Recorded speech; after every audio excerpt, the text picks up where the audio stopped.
আবেদনপত্র বা দরখাস্ত, বুঝছো? এখানে যদি দেয়া থাকে যে মনে করো তোমার নাম সোহানা, তোমার বড় বোনের বিবাহ উপলক্ষে 3 দিনের ছুটি চেয়ে তোমার প্রধান শিক্ষকের কাছে আবেদনপত্র বা দরখাস্ত। আবার এখানে নাম নাও লেখা থাকতে পারে, সেই ক্ষেত্রে নিজের নাম লিখতে হবে।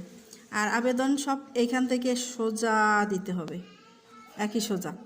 প্রথমে তারিখ, তারপরে বরাবর তারিখ হচ্ছে যে তারিখে তুমি আবেদনটা লিখবে।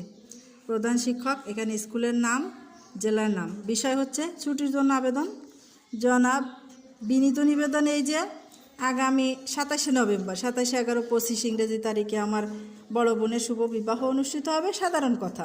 সে কারণে আমি আগামী 27 থেকে 29, 27, 28, 29 এই 3 দিন, 27 থেকে 29 এই 3 দিন, মোট 3 দিন বিদ্যালয়ে উপস্থিত থাকতে পারবো না।